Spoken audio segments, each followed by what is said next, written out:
Okay, now we're back. Y'all all asked for it. It's upcoming top 4 YouTuber, King of Knights. Thank you very much for providing the deck list. I don't know why everyone likes that. This deck is so stupid. This is, as we say, this is Team Rocket. This is the Mummymon Arukeni-Mummymon deck that I played at our Jank Week, and everyone has fallen in love with, and so have I. It is so funny.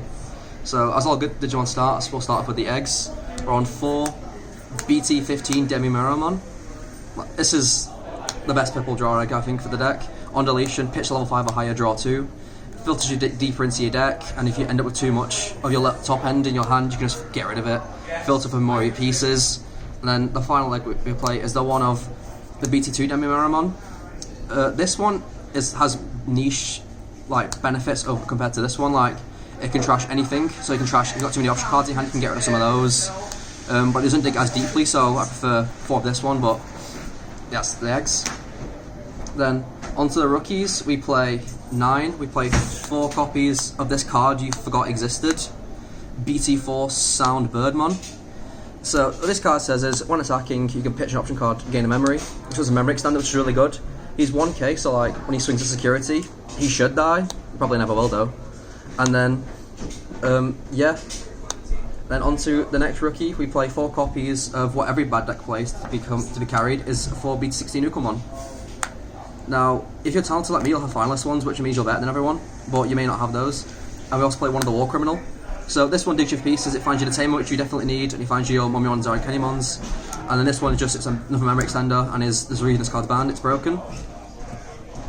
Then level 4s. We don't play any because we're good at the game, we need level 5s only. We play 4 copies of Jesse, 4 copies of James. So these two do very similar things on deletion. They both can play out the tamer if you don't have the tamer already on the board. But then on play, this one checks top 5 and pitches any 2 purple cards from among them. And this one on play is draw 2, trash 2. And she's also a blocker, which is really good, which means you can sort of, when your opponent swings, you can force her to die, so you can replay out the tamer. And this one is as retaliation. So it's the main game plan, as I'll show you in a minute, is to get as many option cards in the trash as possible. And it's just, these cards are very broken. It's an amazing sort of deck filtering tool. Get your trash as filled as quickly as possible, and they are really broken. Then level 6s, the main game plan is 4 copies of BT6 Beelstarmon. So she costs 12, but you're never paying 12 for her. She reduces her play cost by 1 for every 7 cost option card and 3 Musketeer in trash.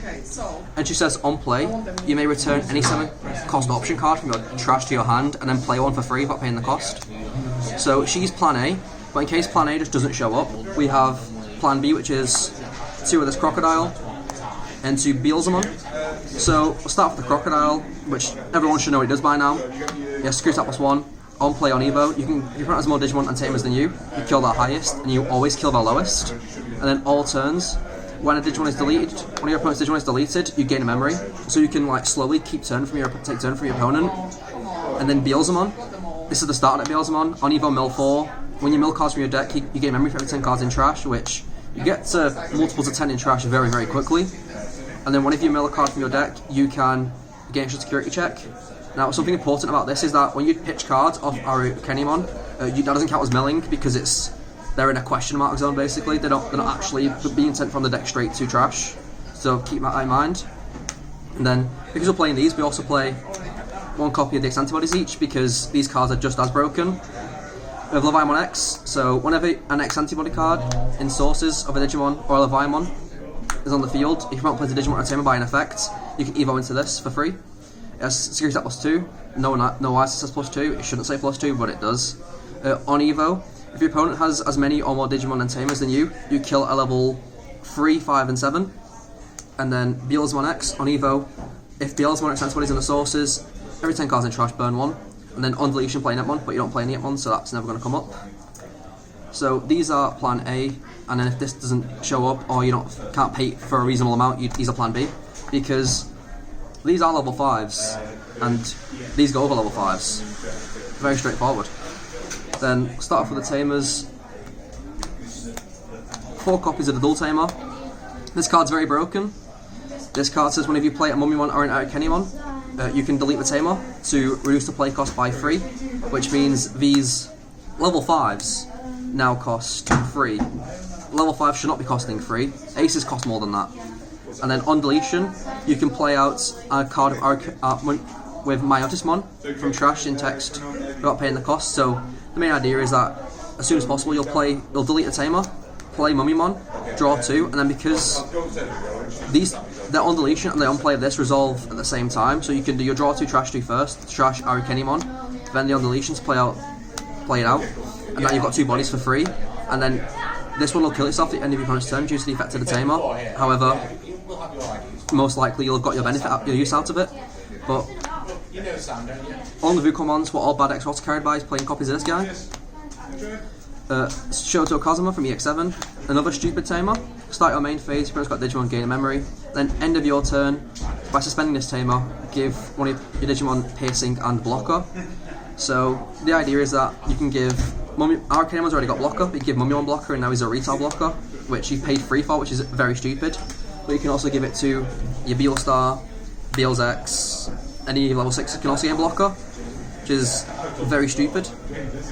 And then the final tamer we play is 2 copies of the starter deck 16 mat.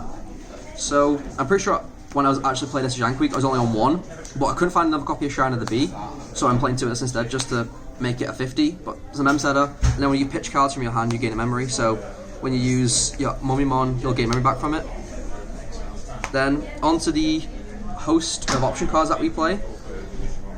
We play 2 Viking Crush, because we're playing Veemon, why not play Viking Crush? It's a very powerful card.